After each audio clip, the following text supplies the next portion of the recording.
প্রধান উপদেষ্টার প্রেস সচিব শফিকুল আলম বলেছেন, ফেব্রুয়ারির প্রথমার্ধে ত্রয়োদশ জাতীয় সংসদ নির্বাচন অনুষ্ঠিত হবে, আর পৃথিবীর কোনো শক্তি নেই এই নির্বাচন ঠেকানোর।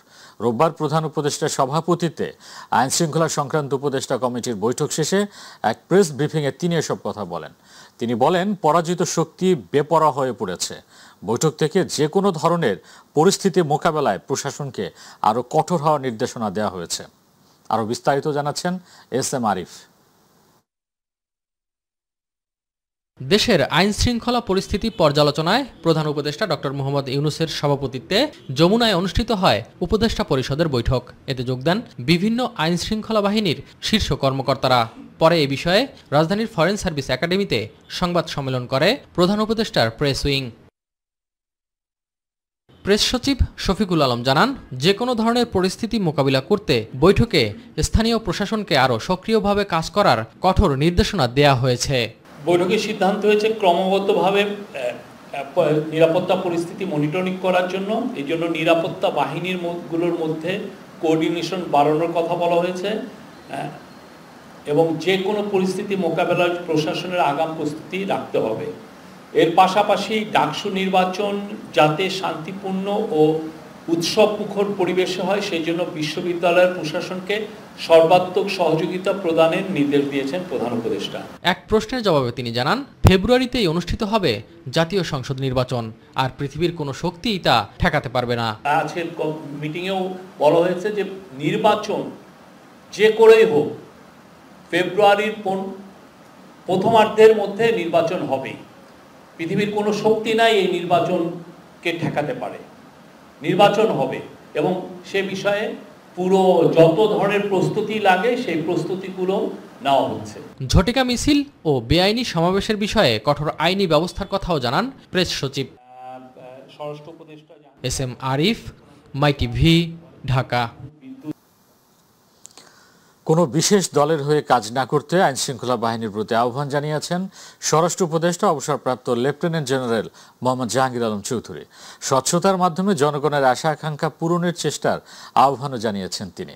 রাজধানীর রাজারবাগে নির্বাচন বিষয়ক প্রশিক্ষণ উদ্বোধনকালে প্রশাসনের প্রতি নানা নির্দেশনা দেন তিনি। এ সময় আইজিপি বাহারুল আলম বলেন, এবারে নির্বাচন পুলিশের জন্য অগ্নি পরীক্ষা। আতিকুর রহমান তিতাসের রিপোর্ট। আসন্ন জাতীয় সংসদ নির্বাচন ঘিরে রাজধানীর রাজারবাগে নির্বাচন বিষয়ক প্রশিক্ষণ উদ্বোধন অনুষ্ঠানে যোগ দেন স্বরাষ্ট্র উপদেষ্টা অবসরপ্রাপ্ত লেফটেন্যান্ট জেনারেল মোহাম্মদ জাহাঙ্গীর আলম চৌধুরী। অনুষ্ঠানের প্রধান অতিথির বক্তব্যে তিনি বিশেষ কোনো দলের হয়ে কাজ না করতে আইন শৃঙ্খলা বাহিনীর প্রতি আহ্বান জানান। বলেন, পুলিশ কর্মে যত স্বচ্ছ থাকবে সাধারণ জনগণের কাছে তত আস্থা অর্জন করতে পারবে। রাজনৈতিক দলের থেকে একটু দূরে থাকবেন। আমি এর আগে বহুবার আপনাদের বলছি, আপনারা এখন যদি তেল দেওয়া শুরু করে দেন, আপনাদের কিন্তু নির্বাচনের পর আপনাকে তেল শেষ হয়ে যাবে। এখন যার কাছে যে তেলটা রিজার্ভ করে রাখছে সেই সময় কিন্তু তেল দিয়ে উঠতে যাবে। এই জন্য আপনারা কোনো দলের দিকে যাবেন না, আপনারা একেবারে জনগণের যে আশা আকাঙ্ক্ষা এটা পূরণ করার জন্য আপনারা চেষ্টা করবেন। নির্বাচন শান্তি ও উৎসবমুখর করতে ২৪ ও ১৮ সাল সহ অতীতের বাজে নির্বাচনগুলোর কথা মাথা থেকে ফেলে দিতে হবে উল্লেখ করে স্বরাষ্ট্র উপদেষ্টা বলেন, নির্বাচনের আগে লটারির মাধ্যমে পুলিশের বদলি ও পোস্টিং দেওয়া হবে। নির্বাচন যে ফেব্রুয়ারি মাসে যে নির্বাচনটা হবে এটা যেন শান্তিপূর্ণ এবং উৎসবমুখর পরিবেশে হয়, এই জন্য আপনাদের সবাই সাহায্য এবং সহযোগিতা দরকার এবং এই ব্যাপারে আপনাদের কোনো কার্পণ্য থাকবে না। আর আপনারা এই 14, 18, 24-এর নির্বাচন ওইটা মাথা থেকে মুছে ফেলবেন। অনুষ্ঠানে পুলিশের মহাপরিদর্শক বাহারুল আলম বলেন, এবার নির্বাচন পুলিশের জন্য অগ্নি পরীক্ষা। চাপের মধ্যে থেকে নিরপেক্ষভাবে দায়িত্ব পালন করতে পুলিশ সদস্যদের প্রতি আহ্বান জানান তিনি। এই প্রশিক্ষণের মধ্য দিয়ে আমরা জানব কিভাবে চাপের মধ্যেও নিরপেক্ষ থাকা যায়, কিভাবে সংঘাতের পরিবর্তে সমাধানকে অগ্রাধিকার দেওয়া যায়, কিভাবে মানুষের আস্থা অর্জন ও নিরাপদ পরিবেশ তৈরি করা যায়। আতিকুর রহমান তিতাস, মাই টিভি। নির্বাচন কমিশনার আনোয়ারুল ইসলাম সরকার বলেছেন, সীমানা পুনরায় নির্ধারণে ইসি সর্বোচ্চ সতর্কতা ও নিরপেক্ষভাবে দায়িত্ব পালন করেছে। এ নিয়ে আদালতে বা অন্য কোনো কর্তৃপক্ষের কাছে প্রশ্ন তোলার কোনো সুযোগ নেই। নির্বাচনের পরিবেশ শতভাগ অনুকূলে রয়েছে বলেও জানান তিনি। আগারগাঁওয়ে নির্বাচন ভবনে সাংবাদিকদের প্রশ্নের জবাবে তিনি এসব কথা বলেন। অংশীজনদের সঙ্গে সংলাপ নিয়ে শীঘ্রই কমিশন যথাযথ ব্যবস্থা নেবে বলেও জানান আনোয়ারুল ইসলাম। ইলিয়াস মাতবরের রিপোর্টে বিস্তারিত। গেল বৃহস্পতিবার ৩০০ আসনে চূড়ান্ত সীমানা তালিকা প্রকাশ করেছে নির্বাচন কমিশন। এতে প্রায় ৫২টি আসনে কম বেশি পরিবর্তন আনা হয়। এবার গাজীপুর একটি আসন বাড়িয়ে বাগেরহাটে একটি কমানো হয়েছে। এই সীমানায় ত্রয়োদশ সংসদ নির্বাচন হবে। আসন সীমানা নিয়ে গাজীপুরে আনন্দ মিছিল হলেও বিক্ষোভ আন্দোলন চলছে বিভিন্ন নির্বাচনী এলাকায়। এ বিষয়ে নির্বাচন ভবনে সাংবাদিকদের সঙ্গে কথা বলেন নির্বাচন কমিশনার আনোয়ারুল ইসলাম সরকার। এটা করা খুব কঠিন। ইসি আনোয়ারুল ইসলাম বলেন, সীমানা নির্ধারণের কাজটি কমিশন নিরপেক্ষভাবে শেষ করেছে। সীমানা পুনর্নির্ধারণ আইন দেখি তাহলে এই আইনের অধীনকৃত সীমানা নির্ধারণ বা কোনো আঞ্চলিক নির্বাচনী এলাকার গঠন বা কমিশন কর্তৃক বা কমিশনের কর্তৃত্বাধীনে গৃহীত কোনো কার্যধারা বা কৃত কোনো কাজকর্মের বৈধতা সম্পর্কে কোনো আদালতে বা অন্য কোনো কর্তৃপক্ষের নিকট কোনো প্রশ্ন উত্থাপন করা যাইবে না। এদিকে ফরিদপুর ৪ আসন পুনর্বহালের দাবিতে নির্বাচন কমিশনারকে পাঠানো হয়েছে আইনি নোটিশ। গোজামিল দিয়ে শুধুমাত্র এই দুইটি ইউনিয়ন পরিষদকে সম্পূর্ণ বিচ্ছিন্ন করে আমাদের সেই মানুষের অভিপ্রায়কে বিনষ্ট করা হয়েছে, অবমূল্যায়ন করা হয়েছে। আমরা এই দুইটি ইউনিয়ন ফেরত চাই। প্রয়োজনে আসন 5টি নির্ধারণ করা হোক, যেটা 1979 সালের পর থেকে কখনোই এটা স্বতন্ত্র আসন ছিল, কিন্তু বিগত সরকারের আমলে সম্পূর্ণ রাজনৈতিক কারণে এই আসনটিকে বিচ্ছিন্ন করা হয়। ইলিয়াস মাতবর, মাই টিভি, ঢাকা। দ্রুতই দেশে ফিরবেন তারেক রহমান। তিনি ফিরলে নির্বাচনী প্রচারের অর্ধেক কাজ শেষ হয়ে যাবে বলে জানিয়েছেন বিএনপি স্থায়ী কমিটির সদস্য সালাউদ্দিন আহমেদ। বিকেলে রাজধানীতে জাতীয়তাবাদী আয়কর আইনজীবী ফোরামের আলোচনা সভায় একথা বলেন তিনি। এ সময় তিনি গণপ্রতিনিধিত্ব অধ্যাদেশে অমূলক কোনো সংস্কার আইনি কাঠামোতে নিয়ে আসলে ভবিষ্যতে জটিলতা হতে পারে বলেও মন্তব্য করেন। ইউসুফ আলী রিপোর্ট। বিএনপির ৪৭তম প্রতিষ্ঠাবার্ষিকী উপলক্ষে ডিপ্লোমা ইঞ্জিনিয়ার্স ইনস্টিটিউশনে আলোচনা সভার আয়োজন করে জাতীয়তাবাদী কর আইনজীবী ফোরাম। সবাই বিএনপির ভারপ্রাপ্ত চেয়ারম্যান তারেক রহমানের দেশে ফেরা নিয়ে কথা বলেন দলের স্থায়ী কমিটির সদস্য সালাউদ্দিন আহমেদ। সারা দেশে নির্বাচনে আমেজ সৃষ্টি হয়েছে। অতি শিগগির আমাদের নেতা জনাব তারেক রহমান বাংলাদেশে প্রত্যাবর্তন করবেন। তবে আমরা বিএনপির পক্ষ থেকে সেই দিনই নির্বাচনের অর্ধেক কার্য ইনশাআল্লাহ সমাপ্ত করতে পারব। আলোচনা ছাড়া নির্বাচনী পদ্ধতিতে কোনো সংশোধনী আনা হলে তা দেশের মানুষ মেনে নেবে না বলেও সতর্ক করেন তিনি। কিছু কিছু বিষয় একটু অমূলক মনে হয়েছে, কারণ আমরা প্রস্তাব করেছি এই সরকার উন্মুক্ত আছে, স্বাধীন আছে, অধ্যাদেশ জারির মধ্য দিয়ে সংস্কার বাস্তবায়ন করবে। কিন্তু সেই সমস্ত সংস্কার প্রস্তাব যেগুলো ঐকমত্যের ভিত্তিতে গৃহীত হয়েছে এবং যেগুলো যৌক্তিক, যেগুলো গ্রহণযোগ্য, সেগুলো আপনারা অধ্যাদেশ জারির মধ্য দিয়ে বাস্তবায়ন করুন। কিন্তু আজকের এই অধ্যাদেশটির মধ্যে আমার মনে হয়েছে আরপিওর 21 ধারার সাবসেকশন 1-এ একটা পরিবর্তন আনার চেষ্টা করছে, প্রতীক নিয়ে যে কোনো রাজনৈতিক দল দুইবার এ বিষয়ে ঐকমত্য হয়নি। এইরকম অমূলক সংস্কারগুলো যদি আমরা আইনে নিয়ে আসি কোনো আলাপ আলোচনা ব্যতিরেকে পরে জটিলতা হবে।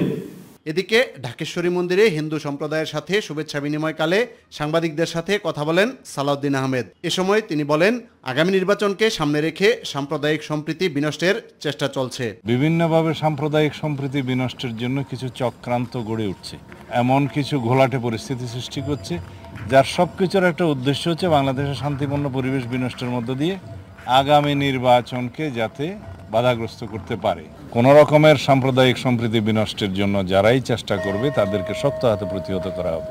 এদিকে বাসাবো বালুর মাঠে বৃক্ষরোপণ ও পাশের লেকে মাছের পোনা অবমুক্তকরণ কর্মসূচিতে অংশ নিয়ে মহিলা দলের সভাপতি আফরোজা আব্বাস বলেন, মানুষের অধিকার কেউ কেড়ে নিতে চাইলে উচিত জবাব দিতে হবে। এই ষড়যন্ত্র রুখে দিতে হবে। ইউসুফ আলী, মাই টিভি, ঢাকা।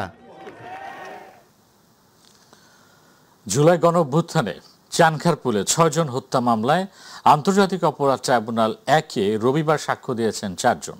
সকালে এই মামলায় গ্রেফতার পুলিশ কনস্টেবল সুজন সহ 4 জনকে আন্তর্জাতিক অপরাধ ট্রাইব্যুনালে হাজির করা হয়। এখন পর্যন্ত এই মামলায় সাক্ষ্য দিয়েছেন 8 জন। এই মামলায় সাবেক ডিএমপি কমিশনার হাবিবুর রহমান সহ 4 জন পলাতক আছেন। তাদের পক্ষে নিয়োগ দেওয়া হয়েছে ট্রাইব্যুনালে নিযুক্ত আইনজীবী। এদিকে জুলাই আন্দোলনের প্রথম শহীদ আবু সাইদের মামলায়ও সাক্ষ্য গ্রহণ শুরু হয়েছে ট্রাইব্যুনাল 2-এ। গত 28 আগস্ট আবু সাইদের বাবা মকবুল হোসেন এই মামলায় প্রথম সাক্ষী দেন। রবিবার আবু সাইদের মামলায় গ্রেফতার 6 আসামিকেও ট্রাইব্যুনালে নিয়ে আসা হয়।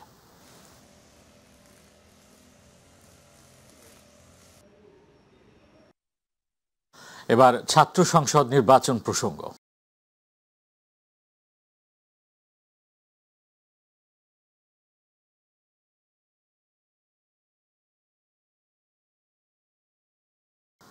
মধ্যরাতে শেষ হচ্ছে ঢাকা বিশ্ববিদ্যালয়ের কেন্দ্রীয় ছাত্র সংসদ ও হল সংসদ নির্বাচনে আনুষ্ঠানিক প্রচারণা। প্রচারের শেষ দিন সকাল থেকেই প্রতিটি আবাসিক হলের সামনে লিফলেট নিয়ে হাজির হন বিভিন্ন প্যানেল ও স্বতন্ত্র প্রার্থীরা, দেন নানা প্রতিশ্রুতি। শিক্ষার্থীদের কাছ থেকে সাড়া পাওয়ার কথাও জানান তারা। বিস্তারিত শিমুল খানের রিপোর্টে। শ্রেণীকক্ষ কিংবা হল থেকে বের হতেই যেন শিক্ষার্থীদের দুহাত ভরে যাচ্ছে লিফলেটে। শেষ দিনে বিরামহীন এই প্রচারণায় সবার মনেই যেন ক্লান্তিহীন হাসি খুশি ভাব। এমন উৎসব বহুদিন পর দেখছে ক্যাম্পাস। সমাজবিজ্ঞান অনুষদের সামনে ঐক্যবদ্ধ শিক্ষার্থী জোটের ভিপি পদপ্রার্থী সাদিক কাইম কথা বলেন গণমাধ্যমের সাথে। নির্বাচন কমিশনের অ্যাক্টিভিটি দেখে আমরা খুবই আশঙ্কিত, কারণ আমরা এখন পর্যন্ত যতগুলো অভিযোগ করেছি কোনো অভিযোগে ওনারা সুস্থ তদন্ত করতে পারেননি এবং আমাদেরকে কোনো ফিডব্যাকও জানাননি। এদিকে বটতলায় দুপুরে ছাত্রদল সমর্থিত প্যানেলের ডাকসু ও হল সংসদের প্রার্থীরা জাতীয় সঙ্গীতের পরিবেশনের মাধ্যমে শপথ গ্রহণ করেন। আমাদের প্রার্থীরা নির্বাচিত হলে প্রত্যেকের জবাবদিহিতামূলক স্বচ্ছ কর্মকাণ্ডের মাধ্যমে আপনাদের সামনে এই প্রতিটি শপথ বাস্তবায়িত হবে। 9 সেপ্টেম্বরের নির্বাচন নিয়ে শঙ্কা প্রকাশ করেন বৈষম্য বিরোধী শিক্ষার্থী প্যানেলের এজিএস পদপ্রার্থী আবু বাকের মজুমদার। যে নির্বাচন কমিশন গঠন করেছে ইলেকশনের, তারা এখানে ইলেকশন ইঞ্জিনিয়ারিং এর মধ্যে জড়িত এবং শিক্ষার্থীরা আশঙ্কা করছে 9 সেপ্টেম্বরের ইলেকশনকে ঘিরে কোনো ধরনের ইঞ্জিনিয়ারিং হয় কিনা, শুধুমাত্র একটি গোষ্ঠীকে জিতানোর জন্য কেউ কাজ করছে কিনা। এদিকে স্বতন্ত্ররাও শেষ দিনের প্রচারণায় ব্যস্ত সময় পার করেন। ডাকসু ক্যাফেটেরিয়া, টিএসসি ক্যাফেটেরিয়া, এখানের মান কিন্তু খুবই খারাপ। আমরা শুধুমাত্র একটা বেঞ্চমার্ক সেট করে দিলাম যে 20 টাকায় খাবার পাওয়া যাচ্ছে, কিন্তু এটা খাবারের যোগ্য না। আমরা সাধারণ শিক্ষার্থীদের মনে প্রবেশ করতে সক্ষম হয়েছি এবং শিক্ষার্থীরা, ঢাকা বিশ্ববিদ্যালয়ের সাধারণ শিক্ষার্থীরা আমাদেরকে সাদরে গ্রহণ করেছে। আবাসন সমস্যা, হলে নিরাপত্তার সমস্যা, বিশুদ্ধ পানির সমস্যা। নির্বাচিত হলে একটি আধুনিক ক্রিয়া সংস্থা গড়ে তুলব। তফসিল অনুযায়ী আগামী 9 সেপ্টেম্বর ডাকসু ও হল সংসদ নির্বাচন অনুষ্ঠিত হবে। শিমুল খান, মাই টিভি, ঢাকা। বহুল প্রতীক্ষিত ঢাকা বিশ্ববিদ্যালয় কেন্দ্রীয় ছাত্র সংসদ নির্বাচনের বাকি আর মাত্র 2 দিন। প্রার্থীদের মধ্যে চলছে তুমুল প্রতিযোগিতা, পিছিয়ে নেই নারীরাও। কেন্দ্রীয় সংসদে ভিপি, জিএস এবং এজিএস পদে 7 জন সহ মোট 62 জন এবং হল সংসদে 5টি হল মিলিয়ে 188 নারী শিক্ষার্থী এই নির্বাচনে প্রার্থিতা করছেন। এবারে নির্বাচনে কারা আসবেন ডাকসুর নেতৃত্বে সেটি নির্ধারণে নারীদের ভোট গুরুত্বপূর্ণ বলে মনে করছেন সংশ্লিষ্টরা। আরও জানাচ্ছেন মিফতা গালিব তার বিশেষ রিপোর্টে। দেশের প্রতিটা আন্দোলন সংগ্রামে নারীদের ভূমিকা প্রশংসনীয়। জুলাই আন্দোলনে নারী শিক্ষার্থীরা ছিল সম্মুখ সারিতে। আসন্ন ঢাকা বিশ্ববিদ্যালয় কেন্দ্রীয় ছাত্র সংসদ ডাকসু নির্বাচনেও সরব নারী প্রার্থীরা। স্বাধীনতা পূর্ববর্তী ডাকসুতে প্রথম নারী ভিপি ছিলেন 60-61 শিক্ষাবর্ষে জাহানারা আক্তার, 63-64 শিক্ষাবর্ষে এজিএস মতিয়া চৌধুরী এবং 67-68 শিক্ষাবর্ষে দ্বিতীয় ভিপি ছিলেন অধ্যাপক মাহফুজা খানম। স্বাধীনতার পরে গত 58 বছরে ডাকসুতে নেই নারী নেতৃত্ব। আসন্ন ডাকসুতে 18,902 জন নারী ভোটারের মাঝে কেন্দ্রীয় সংসদে ভিপি পদে 5 জন, জিএস পদে 1 জন, এজিএস পদে 4 জন সহ সর্বমোট 62 জন এবং হল সংসদে 188 জন নারী প্রার্থী রয়েছেন, যা জানান দিচ্ছেন নতুন ইতিহাসের। হিজাবের প্রতি যে ফোবিয়া, সেটা আসলে নির্দিষ্ট গোষ্ঠীর, হয়তো স্পেসিফিক কয়েকজনের হতে পারে। নেতৃত্বের জায়গায় বলেন, পড়াশোনার বলেন, এই জায়গাগুলো যাতে পরবর্তীতে না হয় সেজন্য আমার আহ্বান থাকবে স্পেশালি প্রশাসনের কাছে যে এই সেক্টরগুলো ধরে ধরে কাজ করা। তথাকথিত কিছু মানুষজন যে শাহবাগী ট্যাগ, এটা তো আমি নিজেও খেয়েছি। সবার একটা ব্যক্তিগত স্বাধীনতা থাকবে, ইসলাম প্রত্যেকের ব্যক্তি স্বাধীনতায় বিশ্বাস করে। ভিপি পদে সমন্বিত শিক্ষার্থী ঐক্য প্যানেলের উমামা ফাতেমা, প্রতিরোধ পর্ষদের তাসনিম আফরোজ ইমি, জিএস পদে প্রার্থিতা করছেন ছাত্র অধিকার পরিষদ সমর্থিত ডাকসু ফর চেঞ্জ প্রার্থী সাবিনা ইয়াসমিন। এছাড়াও এজিএস পদে সমন্বিত শিক্ষার্থী জোটের ফাতেহা শারমিন এনি, গণতান্ত্রিক ছাত্র সংসদের প্রার্থী আশরাফা খাতুন। এছাড়াও ছাত্রদল, ছাত্র শিবির সহ অন্যান্য সংগঠন সমর্থিত সবগুলো প্যানেলে বিভিন্ন পদে রয়েছে একাধিক নারী প্রার্থী। যে মত পছন্দ করে, যে তার আদর্শ যেভাবে ফলো করে, সেটা ইনশাআল্লাহ করতে পারবে। আমাদের ক্যাম্পাসটা যে শুধু নারী হিজাবি ফোবিয়া আছে সেটা কিন্তু না, আমাদের কিন্তু ওয়েস্টার্ন ফোবিয়াও আছে। অনেকটা আন্দোলন গড়ে তোলা, যেখান দিয়ে নারীদের প্রতি যে এত ধরনের বুলিং, স্লাট শেমিং, যৌন হয়রানি অফলাইন অনলাইনে হচ্ছে, সবকিছু প্রতিহত করা। আমি নিজে যে বৈষম্যের শিকার হয়েছি, এই বিশ্ববিদ্যালয়ের কোনো শিক্ষার্থী যেন বৈষম্যের শিকার না হয়। নারীদের নিরাপত্তা, বৈষম্যহীন এবং শিক্ষার্থী বান্ধব ক্যাম্পাস গড়ে তোলার কথা বলছেন প্রার্থীরা। স্যানিটারি ন্যাপকিন প্রত্যেকটা ফ্যাকাল্টিতে দেওয়ার আমার এক্সপিরিয়েন্স আছে এবং মেডিকেল ক্যাম্প করার এক্সপিরিয়েন্স আছে। নারী মানুষ হিসেবে তার যোগ্যতাকে চিন্তা করা হবে। সেই জায়গা থেকে আমরা যারা নারী প্রতিনিধি আছি, আমি সবাইকে আহ্বান জানাবো একত্র হওয়ার জন্য। তাদের সমস্যাগুলো সম্পর্কে জানছি এবং কিভাবে সলিউশনের দিকে আগানো যায় এবং কিভাবে তাদের হেল্প পাওয়া যায়, সেটা নিয়ে তাদের সাথে ডিসকাশন। দীর্ঘ 6 বছর পর বহুল প্রত্যাশিত ঢাকা বিশ্ববিদ্যালয় কেন্দ্রীয় ছাত্র সংসদ ডাকসু নির্বাচনের মাধ্যমে নিশ্চিত হবে নারীদের নিরাপত্তা, সমুন্নত থাকবে নারীদের অধিকার, এমনই প্রত্যাশা সবার। স্বচ্ছতা বজায় রেখে ক্যালেন্ডার অনুযায়ী প্রতি বছর নির্দিষ্ট সময়ে বিশেষ পরীক্ষা আয়োজনের নির্দেশ দিয়েছেন প্রধান উপদেষ্টা প্রফেসর মোহাম্মদ ইউনূস। বিকেলে রাষ্ট্রীয় অতিথি ভবন যমুনায় সরকারি কর্ম কমিশন পিএসসি কর্মকর্তাদের সঙ্গে এক বৈঠকে এই নির্দেশ দিয়েছেন প্রধান উপদেষ্টা। প্রধান উপদেষ্টা বলেন, বিশেষ পরীক্ষা হলো এন্ট্রি পয়েন্ট। যারা এই পরীক্ষায় উত্তীর্ণ হবে তারাই সরকার চালাবে।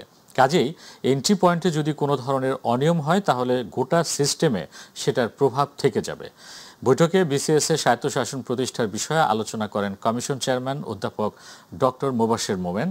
তিনি আরও জানান, কমিশন এরই মধ্যে 5 বছরের রোডম্যাপ দিয়েছে এবং প্রতি বছর নভেম্বর থেকে পরের বছরের অক্টোবরের মধ্যেই পরীক্ষা ও নিয়োগ সম্পন্ন হবে। ঢাকা দক্ষিণ সিটি কর্পোরেশনের পরিবহন বিভাগে জ্বালানি তেল জালিয়াতির প্রাথমিক সত্যতা পেয়েছে দুর্নীতি দমন কমিশন। আন্দোলনে 40 দিন বন্ধ থাকলেও স্বাভাবিক সময়ের মতো প্রায় 5 কোটি টাকার তেল খরচ দেখানো হয় ডিএসসিসিতে। বিষয়টি খতিয়ে দেখতে নগর ভবনে অভিযান চালিয়ে দুদক কর্মকর্তা জানান, ড্রাইভার থেকে ঊর্ধ্বতন কর্মকর্তা পর্যন্ত তেল জালিয়াতের সাথে জড়িত, যদিও সংশ্লিষ্ট পরিবহন বিভাগ এ বিষয়ে সদুত্তর দিতে পারেনি। এস এম আরিফের আরও একটি রিপোর্ট। বিএনপি নেতা ইশরাক হোসেনকে মেয়রের দায়িত্ব বুঝিয়ে দেওয়ার দাবিতে আন্দোলনে 40 দিন বন্ধ ছিল ঢাকা দক্ষিণ সিটি কর্পোরেশনের কার্যক্রম। তবে এ সময়ও ডিএসসিসি কর্মকর্তাদের জন্য বরাদ্দকৃত গাড়ির বিপরীতে স্বাভাবিক সময়ের মতো তেল খরচ দেখিয়ে 5 কোটি টাকা আত্মসাতের অভিযোগ উঠেছে। এই অভিযোগের ভিত্তিতে রবিবার নগর ভবনে অভিযান চালায় দুর্নীতি দমন কমিশন। এ সময় নথিপত্র জব্দ ও ড্রাইভারদের জিজ্ঞাসাবাদে জ্বালানি বিল অনিয়মের প্রাথমিক সত্যতা পায় তারা। বিভিন্ন রেকর্ডপত্র আমরা পর্যালোচনা করার প্রেক্ষিতে যেটা প্রাথমিকভাবে প্রতীয়মান হয়েছে যে এই অভিযোগের সত্যতা রয়েছে। এখানে যে তেলের বিভিন্ন বিল ভাউচার করা হয়েছে সেটা সম্পূর্ণভাবে ঢালাওভাবে তারা একটা বিল ভাউচার করে নিয়েছেন। তো প্রাথমিকভাবে মনে হচ্ছে যে এখানে ড্রাইভার থেকে শুরু করে উপরে ঊর্ধ্বতন যারা এখানে রয়েছেন সংশ্লিষ্ট কর্মকর্তা সবারই একটা যোগসাজশ রয়েছে বলে প্রাথমিক প্রতীয়মান। অভিযানকালে পরিবহন শাখার মহাব্যবস্থাপককে পাওয়া যায়নি। সহকারী ব্যবস্থাপক জানান, গড়মিলের কারণ জানাতে পারবেন কেবল ঊর্ধ্বতন কর্তৃপক্ষ। আসলে আমাদের সংশ্লিষ্ট কর্মকর্তা যারা গাড়ি ইউজ করেন, স্যাররা আপনার জ্বালানি ইস্যু করেন, এটা স্যারদের বক্তব্যটা সবচেয়ে জরুরি আর কি। আমাদের যতটুকু সম্ভব আমরা যাচাই করি, তারপর বিল ছাড়ি। দুদক কর্মকর্তারা জানান, জব্দ করা নথি বিশ্লেষণ করে কমিশনে প্রতিবেদন দাখিল করা হবে। এর ভিত্তিতেই নেওয়া হবে পরবর্তী পদক্ষেপ। এপ্রিল, মে, জুন এই 3 মাসের রেকর্ডপত্র আমরা সংগ্রহ করেছি। S M Arif, My TV, Dhaka. সরকার গণমাধ্যমের বিবর্তন ও গণমানুষের গণমাধ্যম হিসেবে দেখতে চায় বলে উল্লেখ করেছেন বন ও পরিবেশ উপদেষ্টা সৈয়দা রিজওয়ানা হাসান। তিনি বলেন, কাগজে কলমে যতটুকু সংস্কার করা সম্ভব ততটা এই সরকার করে যেতে চায়। রাজধানীর একটি হোটেলে ব্রডকাস্ট জার্নালিস্ট সেন্টার বিজেসি আয়োজিত গণমাধ্যম সংস্কার কমিশনের প্রতিবেদন পর্যালোচনা শীর্ষক মতবিনিময় সভায় তিনি কথা বলেন। উপদেষ্টা বলেন, গণমাধ্যমকে গুরুত্ব দেওয়ার জন্যই আলাদা কমিশন গঠন করা হয়েছে। সাংবাদিকদের সুরক্ষায় প্রয়োজনীয় সবকিছু করবে সরকার।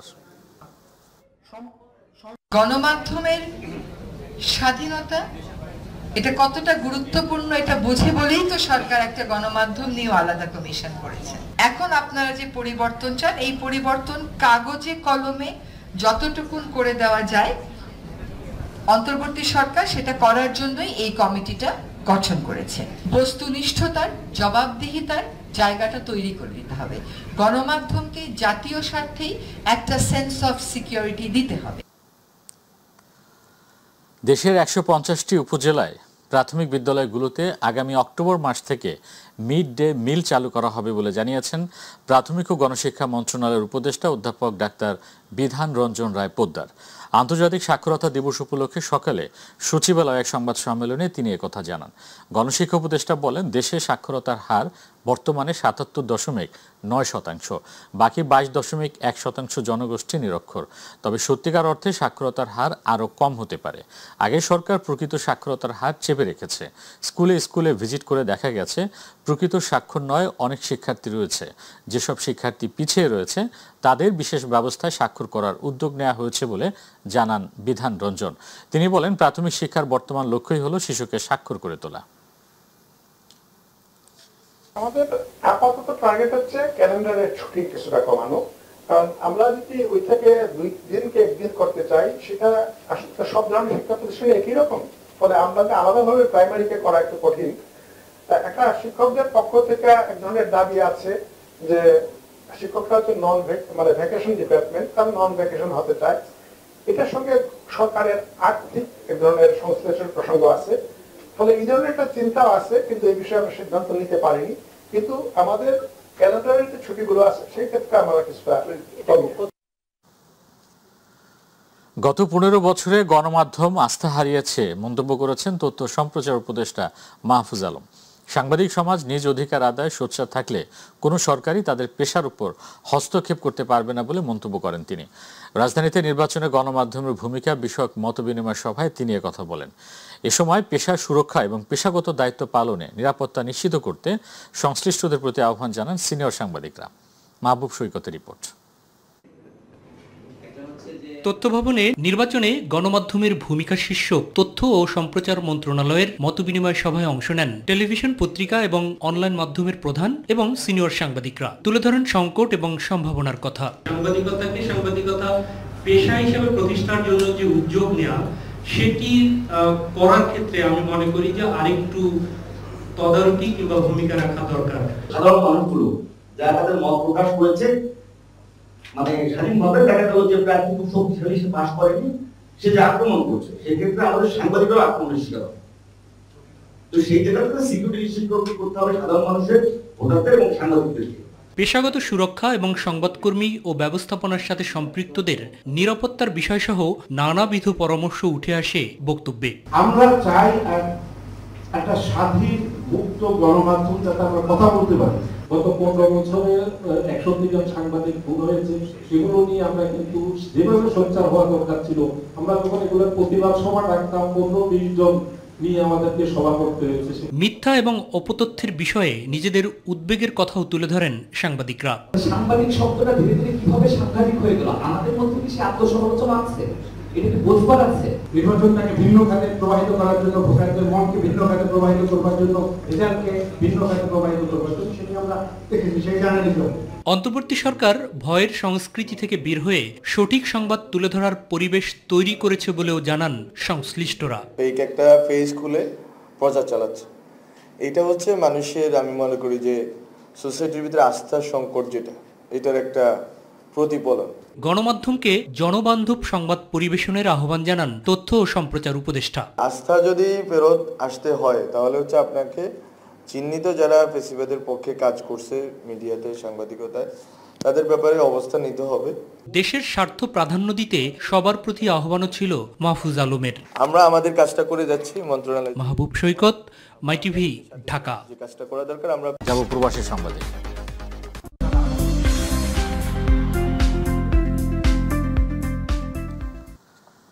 শহীদ প্রেসিডেন্ট জিয়াউর রহমান বিএনপি প্রতিষ্ঠার মাধ্যমে বাংলাদেশে আদর্শিক রাজনৈতিক ধারার সূচনা করেছিলেন।